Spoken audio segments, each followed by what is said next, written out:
Foundation Stones to Happiness and Success by James Allen. Okay, right principles and sound methods.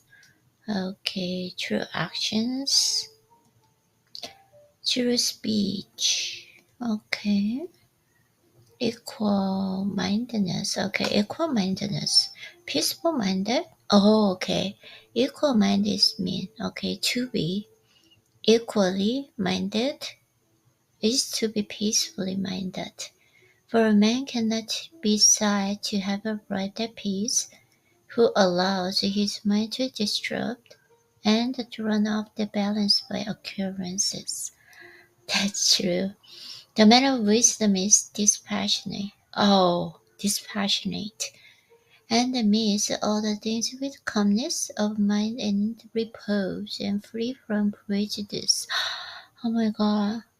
This book, he's not a partisan, having put away passion, and he's always at peace with himself and the world, not taking sides nor defending himself, but sympathizing with all.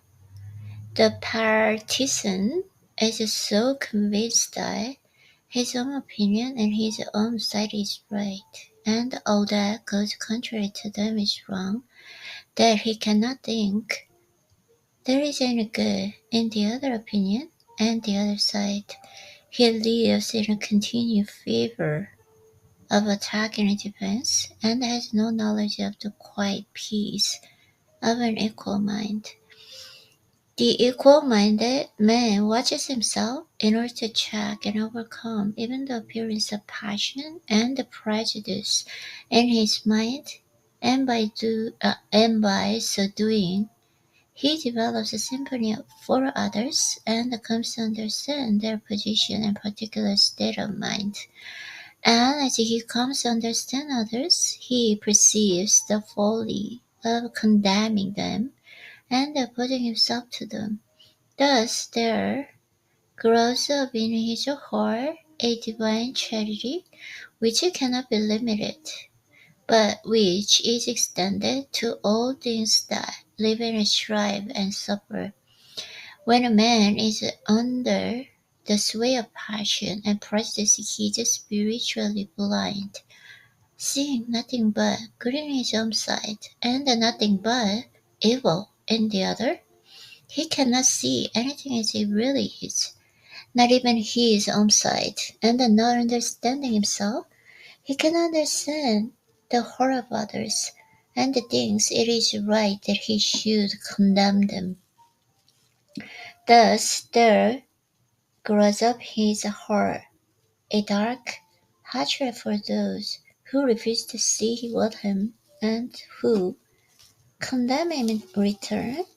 He becomes separated from his fellow men and confines himself to a narrow torture chamber of his own making. Sweet and peaceable are the days of the equal-minded man, fruitful in good and rich in manifold blessings. Guided by wisdom, he avoids those pathways which lead down to hatred and sorrow and pain, and takes those which lead up to love and peace and bliss. The occurrences of life do not trouble him, nor does he grieve over those things which are regarded by mankind as grievous, but which mustn't befall all men in the ordinary course of nature. He is neither elated by success nor cast down by failure. He sees the events of his life arrayed in their proper proportions, and can find no room for selfish wishes or vain regrets, and for vain anticipations and childish disappointments. And how is this equal-mindedness, this blessed state of mind and life, acquired? Only by overcoming oneself, only by purifying one's own heart, for the purification of the heart leads to unbiased comprehension unbiased comprehension leads to equal-mindedness, and equal-mindedness leads to peace. The impure man is swept helplessly away on the waves of passion. The pure man guides himself into the harbor of rest. The fool says, "I have an option." The wise man goes about his business. Okay, good results. A considerable portion of happenings of life comes to us without any direct choosing on our part, and such happenings are generally regarded as having no relation to our will or character, but as appearing fortuitously, fortuitously as occurring without a cause. Thus one is spoken of as being lucky, and another unlucky, the inference being that each has received something which he never earned, never caused. Deeper thought and a clearer insight into life convinces us, however, that nothing happens without a cause, and that cause and effect are always related in perfect adjustment and harmony. Adjustment and harmony. This being so, every happening directly affecting us is intimately related to our own will and character, is indeed, in effect, justly related to a causing having its seat in our consciousness. In a word, involuntary happenings of life are the results of our own thoughts and deeds.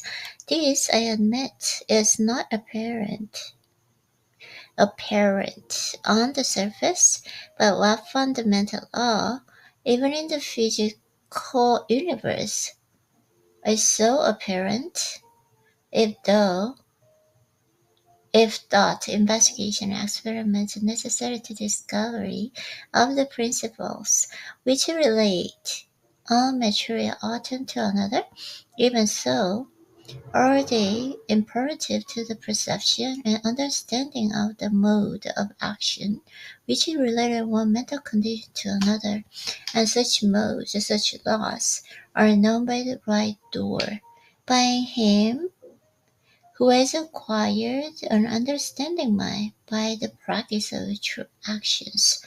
We reap as we sow. We reap as we sow, of course, those are things which comes to us, though not by our choosing, or by our causing.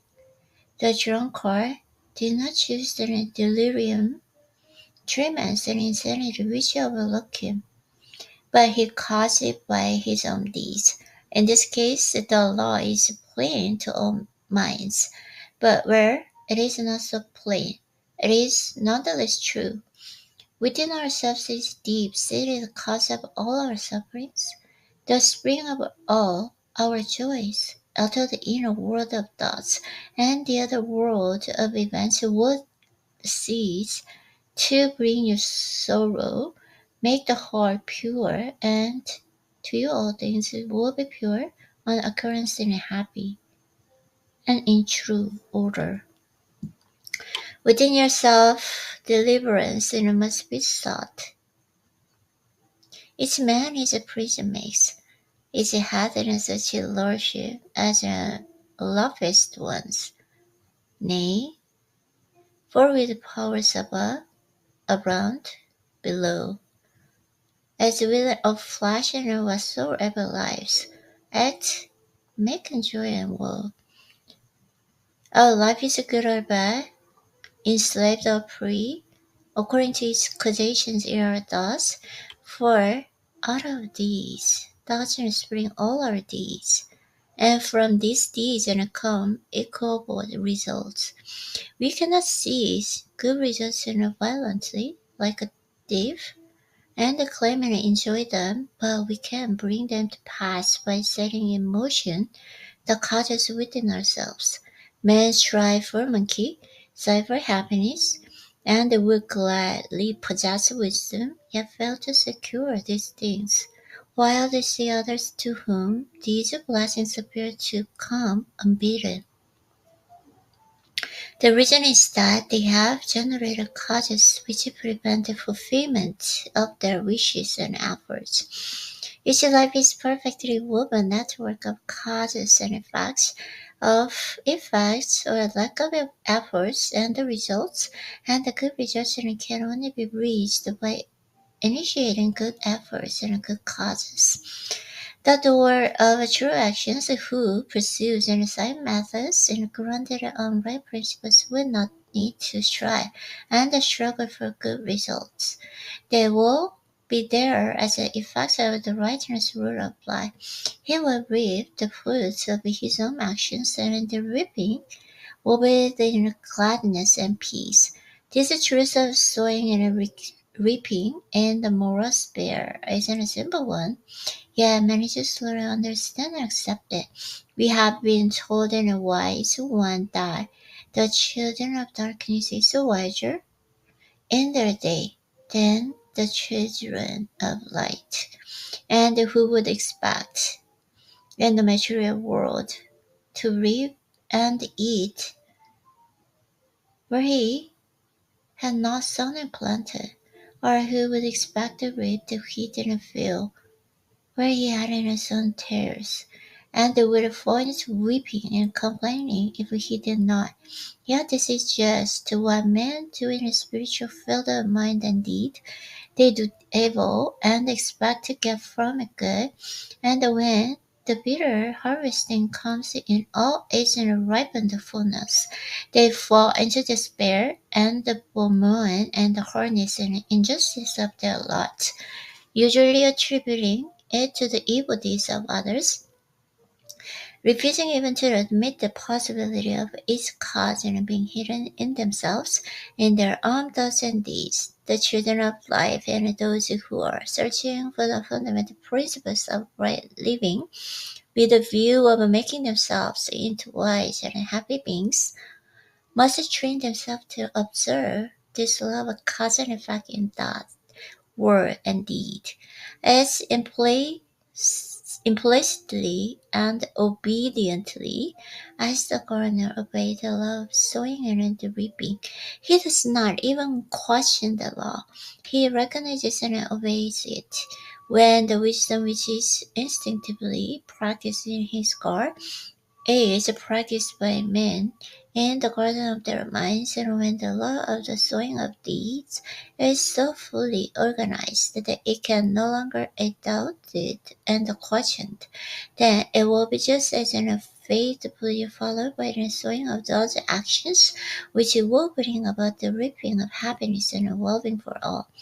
As the children of matter obey the law of the matter, so let the children of spirit obey the law of spirit. For the law of matter of the law of spirit are one. There are but two separations and one thing. The outworking of the principle in opposite directions. If we observe the right principles or causes, wrong effects cannot possibly accrue. If we pursue some methods, no surely dread and can find its way into the web of our life, no running brick enter into the building of the character to render it insecure. And if we do through actions, what but good results can come to pass. For to say that in good causes can produce and bad effect is to say that nettles can be ripped from sowing of corn.